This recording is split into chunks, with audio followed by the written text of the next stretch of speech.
may have noticed the background today is a little different than where I normally shoot my videos. We are sitting in one of the 5 places I've purchased in the Poconos over the past couple months. The Poconos is a market that I've wanted to get into, and now we're hitting it hard. When you're trying to figure out where you're gonna go in a new market you wanna get into, a big thing you wanna do first is just find a couple markets that interest you. You definitely wanna invest where you're interested. A lot of times that falls back on the amount of money you're gonna make. But first, pick a couple places that you wanna invest, maybe listen around, ask some people where they're going, and just see where the markets are at that you're interested in. Once you have that, then you can start to really dig around and poke around at the data and start to poke around at the cap rates and different investment metrics that you're gonna need to use to analyze if that's the market you wanna hit and hit hard. I'm not the type of person who does things small. So when I hit a market, I don't plan on just grabbing one house here, one house there. I'm trying to get 5, 10, 20 and build up a portfolio in that market and really start to take some market share there and establish a presence. So we're gonna go into how to establish a presence, how to run the numbers, and just how to figure out if that market is right for you. All right, you've poked around, you found a few markets you want to dig into, but you're not sure where to go to next with the investment analysis. I would say the next step before going to look at things or talking to locals or getting too invested in the research, because that's where a lot of people get held up, is they make a million spreadsheets, they get a ton of prospects, then they never get anywhere. The first thing I do when I look at a new market, even if I don't know the market that well, because it only takes a little bit of time and then you'll know if you're moving on it or not, is go on Zillow, pick out a couple of houses that you think are cool or that you maybe want to invest in, and then start to run some numbers. There's a couple ways you can do this. First way, really simple, just look on Airbnb and VRBO and see what prices are for houses that are similar to yours. I think a big mistake a lot of people make is they just go by bedroom count and then just take a rough number from AirDNA or another pricing metrics tool, and they'll say, okay, 3 bedrooms make this house is 3 bedrooms, it'll make this. That's not always the case. There's obviously different tiers. Like if you're gonna rate a 3-bedroom house from 1 to 10, where does your house fall?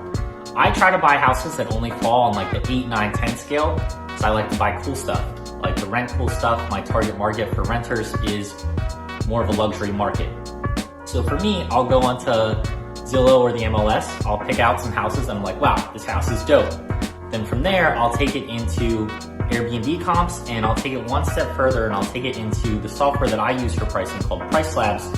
And in Price Labs, they'll make a whole dashboard of pricing metrics and information on all the listings and what they've been getting booked at.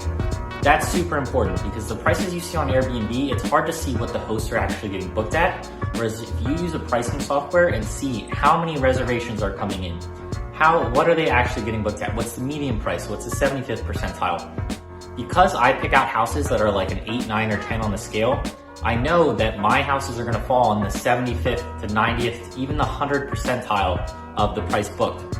So when I run numbers, I try to stay conservative and I try to use maybe 50th to 75th percentile as the numbers that I'm gonna make. 90% of the time, it's that 75th percentile or higher. And once I've done the underwriting on one house in a new market, I know immediately if that market's gonna hit. If I start to run these numbers and they don't look like they're going anywhere, then you either need to pick a new house type in this market or switch markets entirely. Next up, I'm gonna explain some markets that I looked at and what I thought was not so good, and then I'll explain to you why the Poconos ends up being one of the better markets to get into. Obviously, Philly's a great market. You guys all know that Philly is where I run the game and where Liberty City Living has been taking a lot of action. But we're trying to figure out new markets. I know Philly's not everyone's cup of tea. It's very unique, and we will talk about some other markets here. All right, next steps. You found a cool house, you found some places, you found a market that you think you want to get into. The initial numbers make some sense. And you want to figure out how to now get into that market. Well, this is where it gets really intensive. You have to go to that market, check it out, or if it's too far away, find someone local who will either partner with you or a local agent who can help you out and figure out how to get into these places, how to give you some videos, how to give you some context and pick out some real gems. It's a lot harder to just find things on Zillow and just pick something out and run with it. You can do that, but it's not always the best. I would definitely talk to someone local. So for example, I went to Austin. I spent 4 days in Austin. I went with a local realtor around I looked at probably 15 houses while I was there, and every time I ran the numbers, they were all right, but they just didn't make sense. And Austin was on that list of places that I thought were really cool. The houses were really cool, but I couldn't get the numbers to work. I did the same thing in Denver. I did the same thing in Hawaii. I spent a good amount of time in these places, and no matter what I did, it was very tough to make the numbers work on purchases.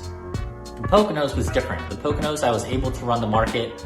I came up here, I looked at 6 or 7 places. 6 of them weren't great. 1 of them was great. I figured out which one I wanted to move on. Be closing on that one next week. After I figured out which places I wanted to go after, then I start sending out purchases. I've already looked at it. I ran the numbers. I'm confident. It's really nice in the Poconos that the market doesn't fluctuate that much. There's a lot of different listings that you can compare to.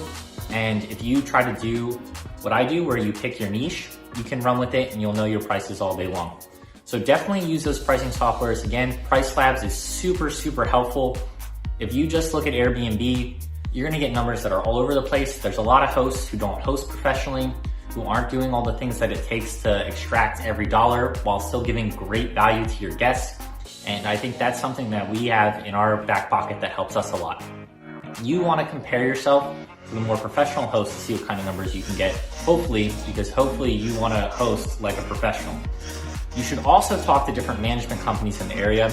They'll be able to give you a lot of firm numbers. They already have the data. They've been hosting. They know what these things bring in. They have that secret information that you need, the secret sauce. And likely they're gonna be the ones helping you manage it. Unless you're self-managing, which whole nother video, but self-managing is only good for when you're doing 1 to 3 units. Once you get past that, the whole goal of living free is passive income. So you definitely wanna underwrite with management being involved in your numbers. So 1, you get a true sense of, is this profitable, because you want someone else to manage it and make it passive.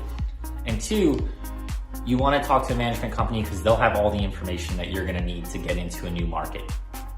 All right, there's 2 more things I want to talk to you guys about. First one is other hosts and regulations and things to do before you get into a new market. The last checkbox, if you will, and then we'll talk about some of the numbers and cap rates that I look for when I'm trying to invest in a new market. So if you're going into a new market, you want to assess all the local regulations. These aren't always easy to dig up. Sometimes you're going into a place that has HOAs and every HOA has different rules. I would definitely recommend just trying to network with local hosts who are already in the market. The hosting community is super generous. Everyone's kind of in this together if you're a short-term player, and we can only benefit from helping each other and giving each other information so that the industry as a whole improves in its standards and just gets more competitive compared to other markets and other places. You have to remember, if you're going into a market and there's other people there making money, you're likely going to make money. There's going to be other people that want to follow, and everyone's home values are going to go up. So talking to local hosts will help you both get a sense of the market, and it doesn't hurt to have more friends in the industry. Check the regulations and you'll be good to go.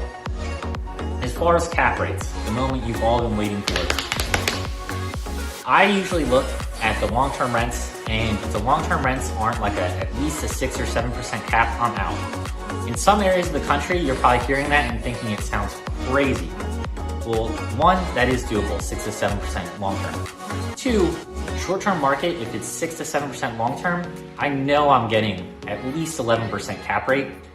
If the property goes well, it can be anywhere from a 14 to even 20% cap rate, which by investing standards, I would say is pretty good. Now, that's what I like to do. The other thing I like to focus on in markets is I want markets that have some potential to appreciate. It's just like with any other type of investing vehicle where, yes, you can see crazy cash flow in some things, but you don't always have that appreciation piece. Definitely investing for the long term, definitely looking to be passive and make my retirement out of this. You want both cash flow and appreciation. So baseline, I look for 6 to 7% long-term cap. I know I'll get 11 to 14% short-term cap, and I want some appreciation upside, which makes Philadelphia and the Poconos both fantastic places. Poconos is only an hour and a half from New York City, an hour and a half from Philadelphia. There's a lot of money that can pour into this place. There's a lot of money that already has, and it's come a long way. So the appreciation is there. The rental market is there. It's basically the East Coast version of Lake Tahoe.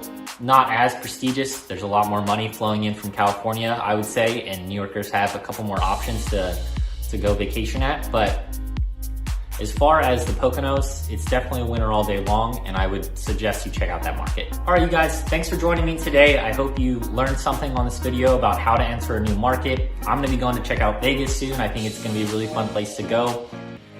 I'm gonna make another video on how to dive into pricing and how to really zone in on what you could make. So check that out when it comes out.